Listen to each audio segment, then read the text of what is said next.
Hi everyone, Drew Murray here. Welcome to D20 Advice. I want to talk to you today about a particular gaming system that I've been exposed to, and yet I'm struggling to find where it lies officially. I haven't found where this came from. I haven't found the official company that makes it, so if anyone can direct me toward that would be fantastic. And I've heard it being referred to as two completely separate systems before, so I'm looking for clarification on what it's called. I've heard that the one-page RPG and the one-line RPG. Now, I did a little bit of searching around and I found several one-page RPGs, so I'm assuming this is actually the one-line RPG. It certainly makes a bit of sense. There are several one-page RPGs that I managed to find that have various different rule sets and ways of combining dice rolls and cards and things to determine outcomes. But what I'm going to be calling the one-line RPG throughout this video is very interesting, and I think very good for starting with role-playing games. It's a good first step into role-playing games. This system suggests that all you need to play the game is a description of your character, a very short one, one line in fact, and this is supposed to describe what your character is. So a description of your character, what your character is, and something that they can do is the suggestion. An adjective, nouns, that verbs. And what you're supposed to do with this is then decide on the number of dice that you would get. D6 is the suggested dice to use, and you would roll 1d6 per applicable descriptive word.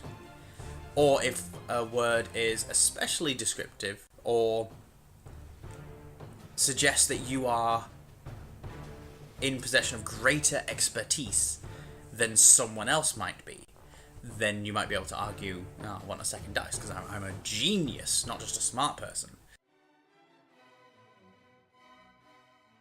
You have your description, and that is character generation done. That's it. You've created your character, you've written down a description, that's it. Your game master would then describe the situation, carry on role-playing. They would just make stuff up, or use adventure modules, but purely for the description stuff. You would describe the scene, and if a player wanted to do something, just do it.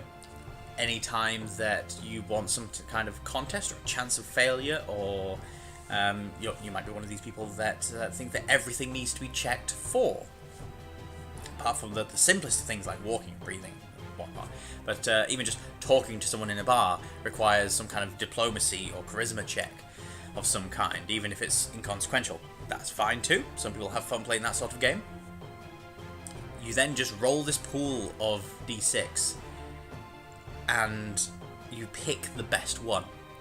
So you're essentially just looking for one die result, and it goes, a 1 is the worst one and the 6 is the best one. So you want higher numbers, but there's no bonuses to add to it, there's no more grittiness to the mechanics. It's simply you write down what your character can say and do, and you roll dice, pick the best one, and you go with that. For the game masters out there, the suggestion for narrating what occurs as a result of these dice rolls is that a 1 is a bad result and something bad happens. So it's a failure plus something bad happens. So it's not just you failed to pull the tablecloth off the table, you've in fact caught the table, flipped it, and it's whacked you in the face.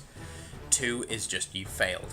3 is you failed, but something good happens. So you managed to pull the tablecloth, the dishes all smashed on the floor, so you failed at that, but you managed to whack the guy you didn't like in the face with the tablecloth. Don't know why I'm going with a tablecloth example, but hey, it works. A 4 is a success, but something fails. So you manage to pull the tablecloth, dishes stay there, but you whack your boss in the face, accidentally. A 5 is just a pure success. Nothing major happens one way or the other. And a 6 is a success and.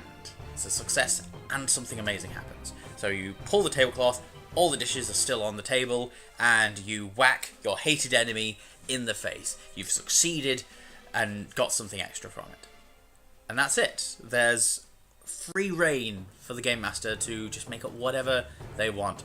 because there's no nitty-grittiness to the mechanics, you can make it as complex or simple as you desire. You could introduce, as a modification to this system, magic items or enhanced items and things. You could still introduce things like that. They just don't have any codified mechanics beyond adding dice. You can either have them add dice or not. You just have them part of general description. But now that they're part of a general description, an argument could be made for them having dice added to it. So a magic sword would just be with magic sword added to the end of your description. And that way you get an extra d6 whenever you're in a fight, or showing off magical items, or whenever that would come into play, and whenever that would apply.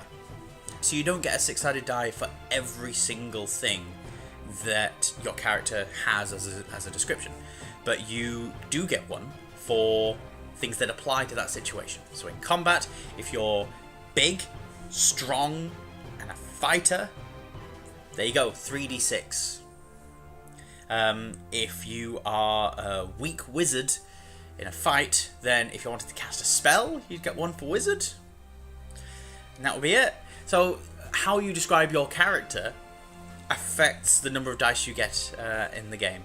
And I would love to know more about what the system actually is called, who invented it, where it's from, so that I can link it in the description below so that people can check it out. If it's supposed to be a system that's paid for, if you're supposed to buy this system, it is incredibly short and a very simple system, so the fact that I've been able to describe it in its entirety in a couple of minutes.